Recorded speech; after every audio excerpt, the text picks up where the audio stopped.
Welcome back to S.H.I.E.L.D. News' ongoing coverage of YUNMUN 24. Day 2 of Model UN has started out with a bang. Yesterday, the delegates only just started getting their feet wet, but today is when their preparation will be put to the test. Now that YUNMUN's in full swing, let's see what makes Model UN tick.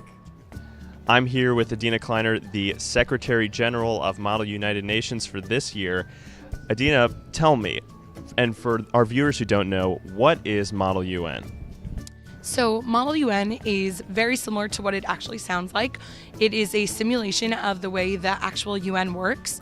All of the schools who come to our conference are each assigned a country a few months in advance, and that school sends delegates, students who represent that country in various committees that the real UN actually has.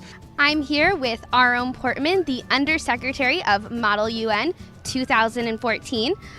So Aaron, you are overseeing 15 committees. Can you tell us a little bit about that? The way the committees work, there are different categories, and each committee specializes in a different topic.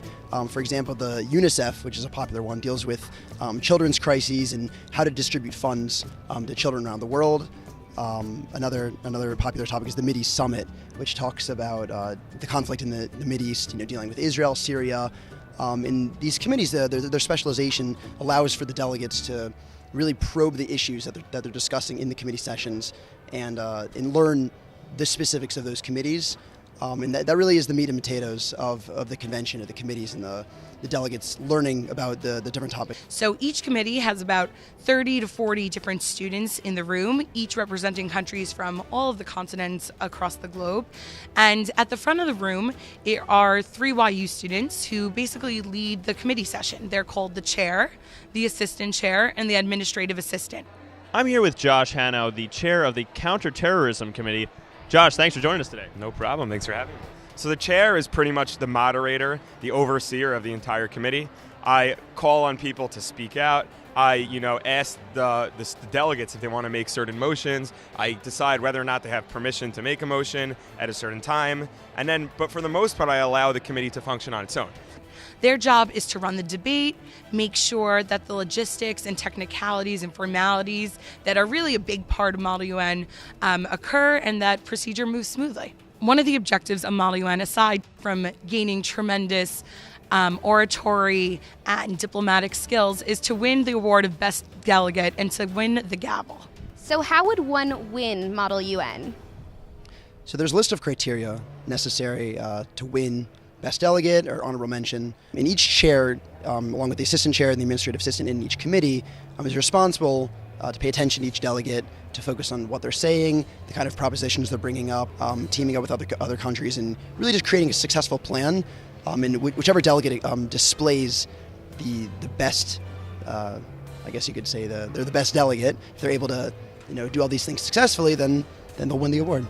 What happens on the second day today, each chair is responsible of drafting up a crisis, which really is an event that takes place within the committee that deals with, that pertains to certain issues that the committees are talking about, which kind of is meant to throw the delegates off their game. Crisis is a great way of seeing how the delegates deal with something that they hadn't prepared for. Today we had our crisis, and ICC is the International Criminal Court. So as a witness was taking the stand, they were shot by an insurgent and then pronounced dead at the scene. So we have to sort of work around that. We have a new witness now that we have to prep and prepare for testimony. We have to prepare new questions for, and it completely changes the entire angle of the case. For example, someone could come in and say, the tower burned down, or there's no food left, or whatever, something like that. And it's meant to, and the delegates are responsible to formulate a plan together. The countries that have to, say, oh, there's this crisis, we need to solve the crisis. It's meant to present, a real-world problem that could happen, that could take place in the United Nations. So aside from the committee chairs and the students running the committees, what are the other YU students doing here?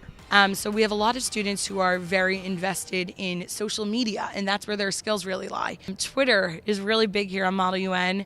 We have Instagram going on, we have Snapchat, and all of that is being run by what we call our media center. I'm here with Racheli Ramraz and Joe Teplo of the Media Center. So tell me a little bit about where we are and what you guys do here. We make sure that the conference is running smoothly in terms of all the logistics, all the printing, all the copying. We make sure that all the committees have the papers that they need and all the materials that they need to distribute. We make sure that all the printers are working and just that everything's running smoothly. We're always on call as just an extra pair of hands if anyone needs anything. One of the big projects that the Media Center is working on is putting together a keep in touch sheet for all the delegates so that after the conference all the delegates can keep in touch with each other. We're trying out a bunch of new platforms this year. We not only, we moved from just Twitter, which I think they were using in the past, to we're trying some Vine videos. We're doing short interviews with delegates. I know this year Snapchat is very popular, so we're sending out, we have a bunch of snaps going out constantly in real time. It's a good opportunity to give these type of students the ability to, do something great intellectually and give them that, have a chance to meet other teams that are doing that, and hopefully they carry these passions with them into the real world and they do great things with them. I think that I played a big role in making sure that the Syrian rebels got humanitarian aid as opposed to military weapons, and also that Assad will not be a part of the new government that will replace his current regime. I would love for the delegates to walk away from this experience feeling empowered by, their time here at YUNMUN, that the skills they acquire, the opinions they develop, and the friendships they form here at YUNMUN really have the power to change the world.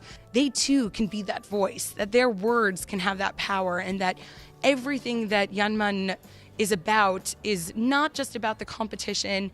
It's not just about, having a grand time, which it is, and I hope people had a wonderful time here, but that it's really about taking that next step after the conference and walking out of this hotel knowing that you can be the change in the world and that as a teen, you have the power to change the world today.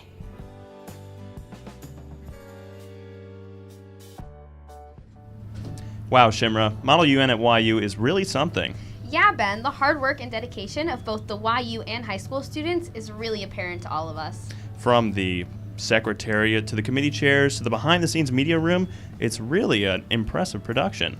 Bottom line, YU knows how to model the UN.